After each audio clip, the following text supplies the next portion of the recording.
Hello, this is David Jenkins, La Plata Town Council member from Ward 4. I will be your host for this podcast titled La Plata Ward 4 Update, providing updates about the La Plata Town Council meetings, issues affecting you as residents, and other related activities. I've also started a La Plata Ward 4 video update, which are short videos about specific projects and issues, and have been posted to my Facebook page, facebook.com/djenkinslp Town Council Ward 4 /. These videos are also posted to the app or the website called Nextdoor, www.nextdoor.com/newsfeed. A little background, the Town Council has their work sessions each month on the second and third Tuesday, and then we have our business meeting on the fourth Tuesday. All meetings start at 6 p.m., and now the Town Council work sessions and business meetings are now hybrid. That is, you can attend in person or virtually. Each agenda provides a link to attend virtually using the Microsoft Teams platform. Meeting agendas can be accessed to the town website, www.townlaplata.org. And please note, all meetings are recorded, so you can view them later at your leisure. So now let's get started with our latest update.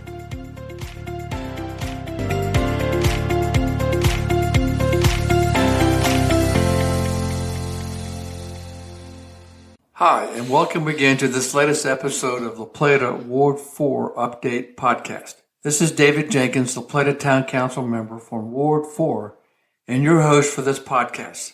This episode is a follow-up to my August 2022 podcast about strong towns, a new thinking about La Plata's growth. This update is timely given the continued development in and adjacent to La Plata over the past year.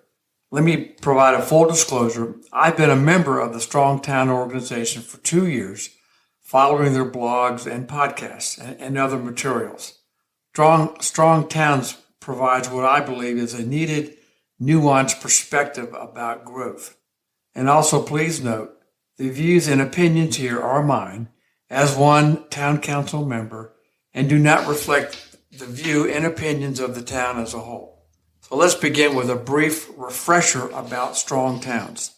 It is a national nonprofit organization that is promoting a new way of thinking about how towns grow so they can be sustainable and resilient communities. The organization was established in 2009. Let me give you some brief thoughts and perspectives about growth from Chuck Marone, the Strong Towns founder, which I believe are relevant now more than ever for La Plata. So bear with me while I read this quote. The first bullet he talks about is we absolutely need to better understand what growth is and when it serves us or doesn't. Simply railing against growth is as untenable as expecting growth to deliver us true prosperity. The observation is if you're not growing, you're dying is a refrain, and we need rooftops to balance our budgets. Yet the realization that revenue collected does not come near to covering the cost of maintaining the infrastructure. In America, we have a ticking time bomb of unfunded liability for infrastructure maintenance. The American Society of Civil Engineers estimates the cost at $5 trillion. That's a T for trillion, but that's just for major infrastructure, not minor streets, curbs, walks, and pipes that serve our homes, just like here in La Plata. The reason we have to stop this gap is because the public yield from suburban development, that is, the amount of tax revenue obtained per increment of liability assumed, is ridiculously low. We are simply building in a way that is not financially productive.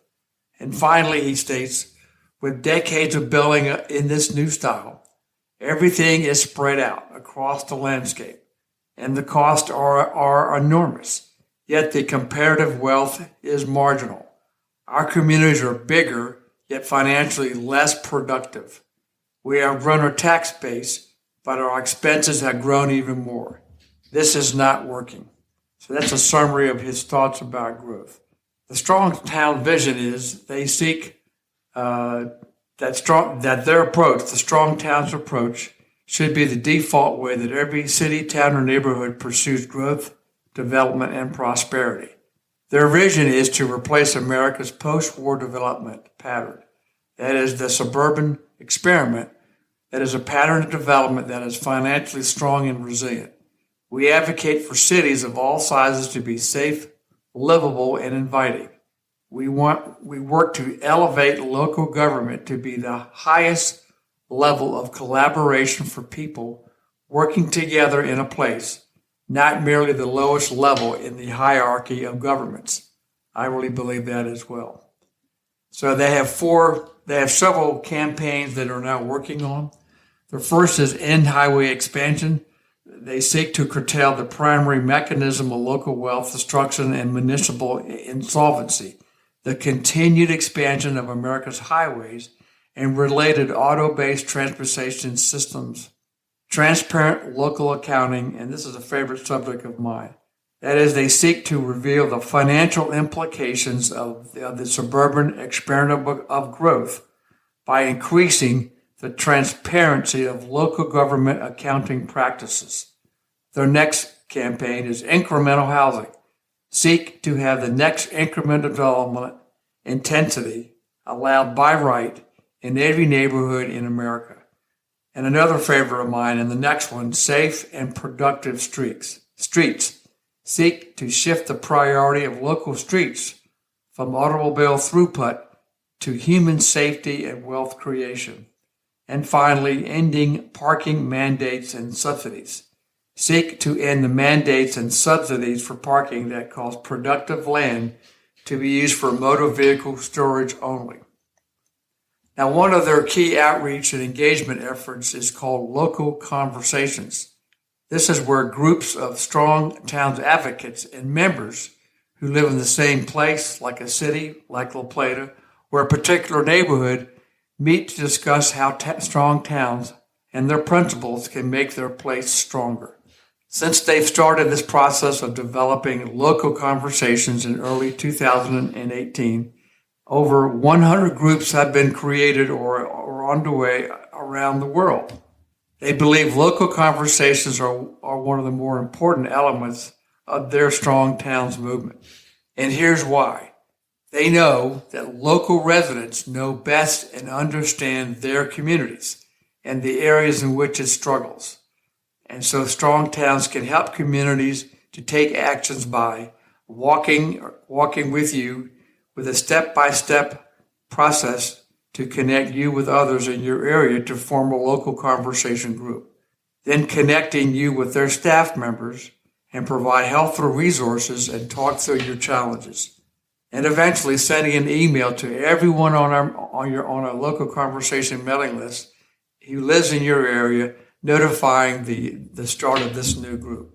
So I have reached out and contacted strong towns about starting a local conversation here and have received a number of resources of how and where to start one.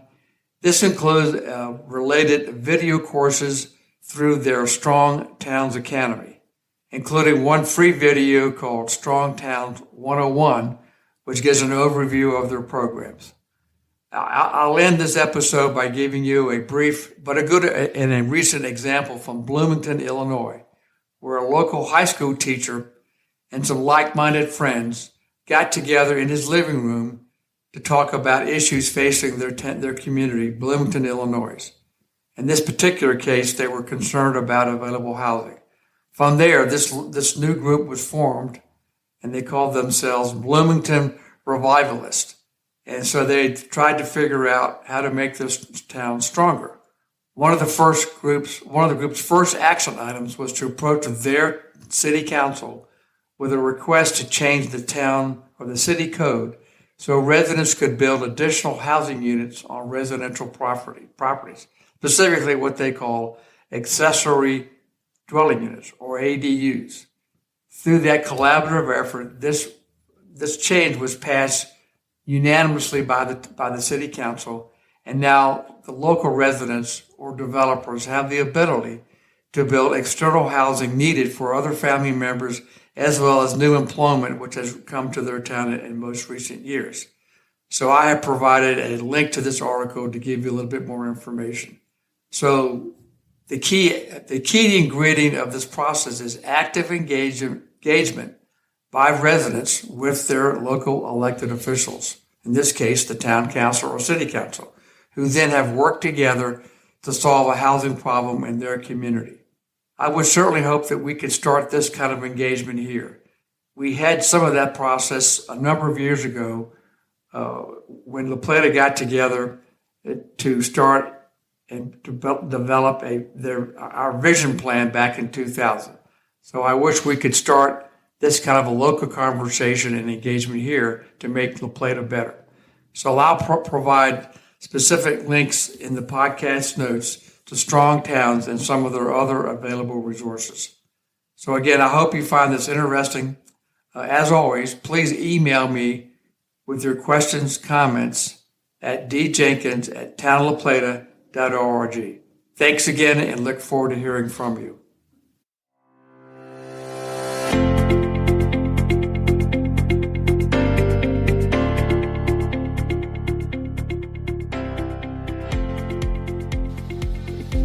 This concludes the latest La Plata Town Council Ward 4 update. I hope you find this podcast informative and useful. So let me know what you think. I look forward to speaking to you again and listening to your questions and concerns. To reach me, my email address is djenkins@townoflaplata.org, or my cell phone number is 301-263-3471. Thanks for listening. Talk to you soon.